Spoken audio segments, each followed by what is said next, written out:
Hi കൂട്ടുകാരെ, നമ്മളിപ്പോൾ വന്നേക്കുന്നത് നമ്മുടെ കൊല്ലാടുള്ള പാറക്കക്കടവിലോട്ടാണ്. ഞാൻ ആ സ്ഥലമൊക്കെ ഒന്ന് കാണിക്കാം. ഇത് കുറച്ച് നാൾ മുമ്പ് നമ്മുടെ ഒത്തിരി സിനിമയുടെ ഷൂട്ടിങ്ങും പിന്നെ വെഡ്ഡിങ് ഷൂട്ടിങ്സൊക്കെ ചെയ്തുകൊണ്ടിരുന്നൊരു സ്ഥലമാണ്. ഗവൺമെൻറ് ഒത്തിരി പൈസ മുടക്കി ഇവിടെയൊക്കെ ടൂറിസത്തിന് വേണ്ടി ഒത്തിരി പൈസ മുടക്കി ഒക്കെ ചെയ്തുകൊണ്ടിരുന്ന സ്ഥലമാണ്. അതായത് കണ്ടോ, ആ സ്ഥലമൊക്കെ ഉണ്ടോ? അതുകൊണ്ട് അവിടെയൊക്കെ ഗ്രാനൈറ്റൊക്കെ ഇപ്പോഴും കിടപ്പുണ്ട്. അന്ന് ചെയ്ത ആ മരത്തേലൊക്കെ ഒരു ഏറുമാടം പോലെയൊക്കെ സെറ്റ് ചെയ്തിട്ട് അവിടെ ഉണ്ടായിരുന്നു. പിന്നെ ആ മരത്തിൻ്റെ ചുറ്റും റൗണ്ടിൽ ഗ്രാനൈറ്റ് എല്ലാം സെറ്റ് ചെയ്തിട്ടുണ്ടായിരുന്നു. കണ്ടോ മരത്തിൻ്റെ അവിടെ കണ്ടോ, അതിൻ്റെയൊക്കെ ശേഷി ഇപ്പം ഇപ്പോഴും അവിടെയുണ്ട്. കണ്ടോ,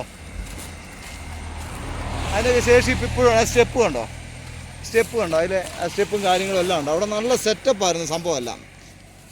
കണ്ടോ, ആവശ്യം നല്ലൊരു സ്പോട്ടാണ് കേട്ടോ. ഇത് പറയാതിരിക്കാൻ പറ്റത്തില്ല. ഇപ്പോഴും നല്ല ഒന്ന് വൃത്തിയാക്കിയെടുത്ത നല്ല സ്ഥലം. ഇതുണ്ടോ, അത്യാവശ്യം കയാക്കിങ്ങിനൊക്കെ പറ്റിയൊരു നല്ലൊരു തോടാണ് ഇവിടെ ഉള്ളത്. കണ്ടോ, വെള്ളമൊന്നും അങ്ങനെ പെട്ടെന്ന് പറ്റുന്നൊരു സ്ഥലമല്ല ഈ സ്ഥലമൊക്കെ. കണ്ടോ, ഇതുകൂടാതെ നമ്മുടെ ഈ റോഡിൻ്റെ ഇപ്പുറത്ത് കണ്ടോ, നമ്മുടെ മലരിക്കലുള്ള പോലെ തന്നെ ആ ആമ്പൽ കണ്ടോ അവിടെ തെളിഞ്ഞ് നിൽപ്പുണ്ട്. ഇപ്പോൾ രാവിലെ സമയമാകുമ്പോൾ അവിടെയും റെഡിയാകും. ഈ സ്ഥലം ഒന്ന് സെറ്റ് ചെയ്തെടുക്കുമായിരുന്നേ നല്ലൊരു മുതൽക്കൂട്ടായിരുന്നു ഈ സ്ഥലം.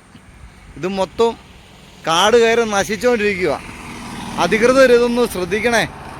ഇങ്ങനെയുള്ള സ്ഥലങ്ങളൊന്നും നമുക്കിനി ഉണ്ടാക്കിയെടുക്കാൻ പറ്റത്തില്ല. അന്നേരം ഉള്ളതൊന്ന് നന്നാക്കി എടുക്കുമായിരുന്നു നല്ലതായിരുന്നു. എല്ലാവർക്കും വൈകുന്നേരങ്ങളിലൊന്നും വന്നിരിക്കാനും ഒക്കെ ഉള്ളൊരു നല്ലൊരു സ്ഥലമാണ് ഇത്. കേട്ടോ.